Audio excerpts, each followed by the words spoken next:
Spiritual trap number 8, you need to know and use spiritual jargon.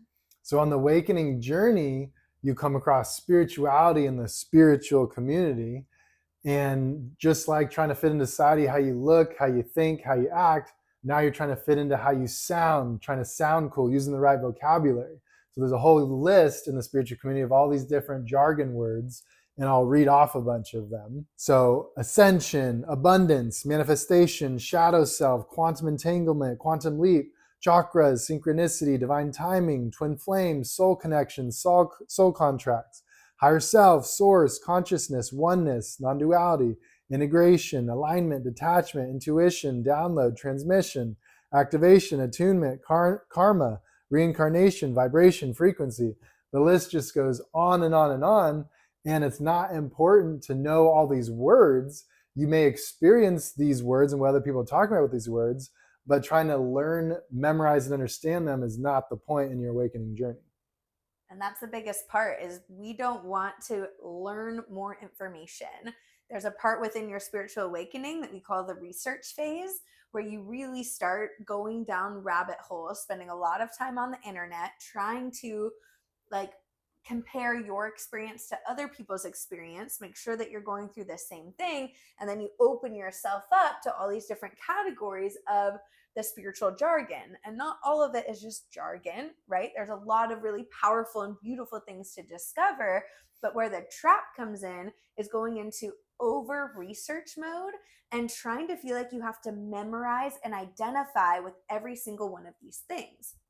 You don't have to fit into this category where all of a sudden you're just given this handbook. That's like what it feels like, this handbook of all these words that you therefore have to memorize and start using in order to sound more spiritual. It doesn't mean there's not a lot to discover in this list of things, but we want to continue to look at where we're conforming into something that isn't authentic. And a big part of this path is unlearning everything that you've ever learned before. And so we want to be careful with just learning and studying more information, because then we get more full, and then our ego gets even stronger in this sense of identification. So then we have more or something different that we therefore identify ourselves in, and it's still not it. We're still missing the point of what awakening ever was and still is. Mm-hmm. The awakening identity is the one wanting to memorize all these words, thinking it's going to fit in while memorizing all these words, and it's going to somehow help it in its awakening journey of progressing down this road, right? It's the ego that claims all these. It's the ego that wants to memorize all of this. And if you really get down to it, all these human words that they're using, they're just human words. Do you think these human words are going to continue on with us after the death of the human body? No, they're going to mean nothing. There's no human word that could ever fully comprehend or conceptualize what we really are as awareness. Even the word awareness, like that word can't fully encompass what awareness actually is, what the experience of fully awakening actually is. They're just words and terms so that our human brain can clock it and try to start following along the path of trying to wake up to that. But again, it's the ego trying to wake up. It's the ego that thinks it's a asleep or awake, the one trying to go through this journey. And it's like you could apply this to jargon in the workplace. If you ever worked a corporate job, there's jargon that only makes sense in the workplace. And a lot of times we laugh about it outside of the workplace too. Per my last email, let's circle back. I mean, don't even want to think about anymore because I was in the corporate world. I'm going to start having like flashbacks. But in that society of the corporate workplace, there's all this jargon that you wouldn't normally use in your everyday life. Although sometimes we do. Sometimes we talk about ROI or touching base or all of the things, but you know where that's coming from, and you know that it's coming from conditioning in the workplace. Anywhere that there's jargon, if you've played sports or worked in the sports industry, there's different jargon there that wouldn't apply to everyday life. And so it's the same thing with the spiritual jargon. You don't have to create a word salad with all of these words about frequency and vibration and centering my chakras. And like, yes, you could do all those things. I do all those things. We love these things, but don't just create this word salad and make it think it's making you sound more spiritual, because it's just conformity. And the whole point of this is not to conform and to go into what really matters. And so these things that are on the surface start to become the traps. We want to mold ourselves. We want to conform ourselves. That's not the thing. Let's go a little bit deeper. We don't need to study all of these terms. But what you do need to do is go down your own unique path of what is calling you. And you will start to find the terms that you need to know or some of the concepts that you want to go deeper into to get to know yourself better. Some of these things are also distractions. So that's something to keep in mind too. If you're doing tarot readings every single day and learning what every single card means, but you're just using that on the surface of your life and you're not actually applying it to your evolution and you're not actually going into yourself and finding the way to tap into those answers for yourself, you're wasting your time and you're wasting your energy instead of using those things as a tool. And so don't feel like you have to change your whole vocabulary. And please don't feel like you have to study up on every single one of these things because it can become overwhelming. And it's also important to know that when we do use these terms, sometimes people don't know what the heck we're talking about. And that's okay too. I've had people be like, what does frequency mean? What does highest self mean? And so realizing that they really are just words, they're just terms.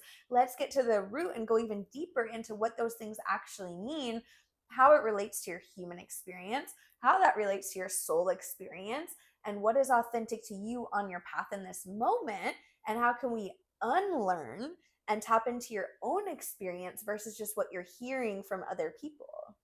And obviously in these videos, we've been using some of these words, but we don't identify with these words. We're just using these words to connect with everyone watching so that you understand what we're talking about, what you have experienced, what you're going through.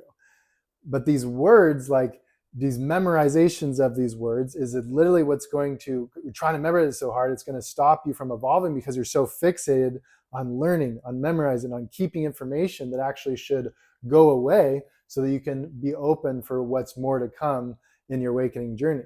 We have to use human words to converse with each other back and forth. Unfortunately, it'd be nice if we were all completely telepathic and we could just like, here's the information. Did you get that? But just without words, right? That's what it's more like on the other side after we leave this human life. But right now we're stuck with words. So right now we're using words, we're understanding we're using words, but we're understanding the words are not the point. It's beneath what the words, there's a lot of hidden meanings and intention behind each word. Tap into more of the feelings of them instead of the knowledge, the information, the memorization, the Webster's dictionary definition of these words, because that's not what's important. Exactly. It's finding what it is for you. Like I could say intuition, intuition, intuition all day long. That's our limited word that we have. Taking it to the next level. And this is like a great way for us all to work on our vocabulary, especially in the days of AI and ChatGPT and all the things. Like, what does that actually mean to you? How do you know when something's going to happen? How do you know how you're receiving messages? How do you know how it's speaking to you? It's like being able to have those types of conversations and even not being afraid to ask the questions. What is my higher self? What is my intuition? Like, what are these things? And actually going into, instead of just looking at it as this word that we pass by and we're seeing and we're hearing all the time, what is the root of that? What does your vibrational frequency mean to you? How do you feel your vibrational frequency? And some of these things are really, really going to resonate. And those are the things that you can go into and learn about. Some of these things are not going to resonate, and that's okay. That's the biggest thing. Don't feel like you have to memorize it all or know it all or be able to have a conversation about it all. And then getting rid of that element of spiritual ego when we're in a conversation with someone like, oh, they're using all these words, they must be more spiritual than me. I'm not going to like ask the questions because I'm nervous and I don't want them to think I'm an idiot. Like, let's let go of all of that. What do you mean by highest self? What does that mean? Can you explain it to me? And being able to have the two-way conversation. Oh, this is what it means to me. None of us is wrong. There is no Webster dictionary version of any of this, and maybe there is, but it's not accurate.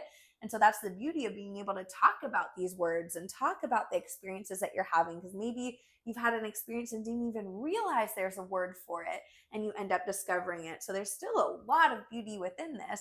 The main point is don't let this be a trap for you that keeps you from your evolution. It's something we're consistently always growing on too. It's evolution. We're going to ebb and flow with it and continue to evolve our speech and the way that we describe things and the words that used to resonate that no longer resonate, and then new words that do. Like, don't be afraid of that evolution. Because it becomes performative if you're trying too hard, right? Like, it's not about the words. Stop trying to perform. Stop trying to prove that you know so much, that you've experienced so much. just being yourself is enough proof that what you are going through is legit. It's real. Don't try to use certain lingo or certain words to get that validation back that you're on the right path. If you're becoming more aware, if you're trying to deeper experience reality as actually is, you're going for it. You're on the right path. It just doesn't matter how it looks, how it sounds. Just be with it. Don't try to prove it. Don't try to perform it. Enjoy it. Mm-hmm. You are enough. You know enough. You have enough. It is all enough, exactly as it is. We love you so much, and we'll see you on the next one. Love you.